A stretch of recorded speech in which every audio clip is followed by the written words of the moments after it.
So, marching through the chapter, we're going to move on to proteins, our last macromolecule to consider in our groups of four.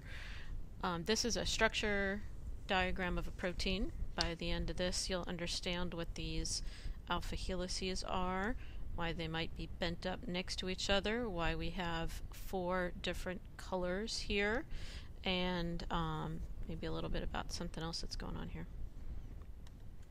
That was hemoglobin.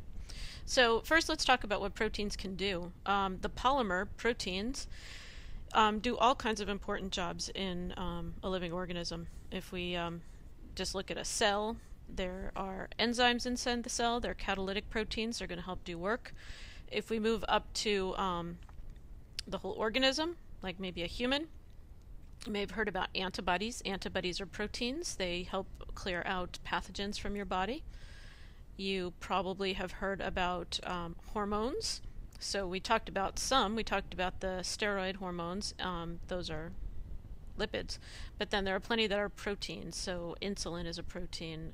Growth hormone is a protein. We'll talk about other ones later. Whoops, didn't mean to do that. Receptor proteins. So these are the proteins that are stuck into the membrane of a cell. They're there to match up maybe with some hormones or some growth factors and tell the cell to do something. We have proteins that are just simply storage proteins, and then we have structural proteins. So your muscles are essentially made of actin and myosin and a few other guys. Let's see if I can pause this. There are structural proteins. I was talking about muscle proteins, actin and myosin. There are transport proteins, hemoglobin we'll see very soon, and then we'll talk a lot about proteins that help regulate whether genes get expressed.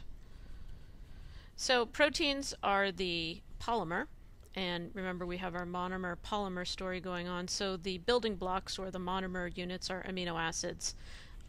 We've drawn up the amino acid before on the board. It has two functional groups, the amino group on one side, the carboxyl group on the other. The central chiral carbon always has a hydrogen, and then what we have we call R groups. There are at least 20 different ones.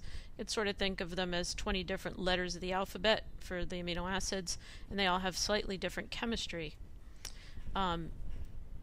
There's charged R groups, polar R groups, and non-polar R groups. So instead of looking at all 20 and getting irritated with how small they are, we're just going to start with the charged ones here. So depending on if you have more of an acid or a base on your charged area, you're going to be positive or negative. So you're going to find that the positively charged ones tend to have some nitrogens hanging around. Remember, they tend to hang on to an extra proton, so they're positively charged. Arginine, histidine, and lysine. And then the negatively charged ones are acids, so they're going to lose their hydrogen in typical physiological pH. Notice here that we have the full name, aspartic acid. You have a three-letter abbreviation, ASP, and then it gets a single letter code of a D because somebody else is using an A already. It's not up here yet. That's alanine. Do I want you to memorize these 20? Absolutely not. I will use them in my vocabulary as I go along, so you might find that you'll hear them a lot and recognize that some are amino acids. If you take biochemistry in college, like I've told you a bunch of times, you'll probably have to memorize them all like I did. So, positively charged, negatively charged. We can move on to ones that are polar but uncharged.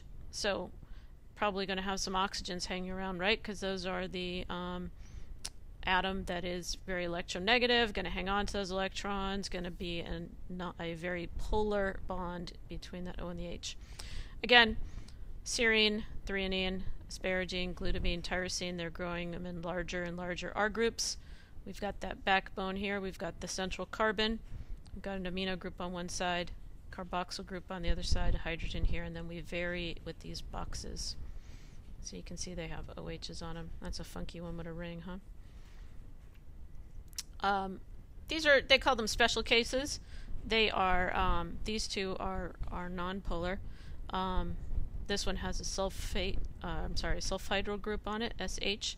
That's going to be important in bonding. We're going to see in a few minutes.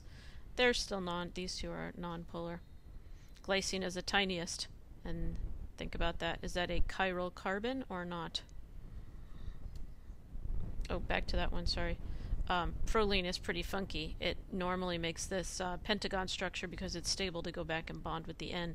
You're going to find prolines that bends in proteins. So here's the nonpolar hydrophobic side chains. A methyl group, a CH3 group. Again, lots of hydrocarbons, right? No oxygens, no nitrogens. The sulfur is buried in the middle. Very nonpolar rings, very nonpolar. These guys are going to try to bury themselves away from water. Again, the name, the abbreviation, and then the single letter code. So I told you about the special kinds. The sulfur group, the SH group. Sorry about that again.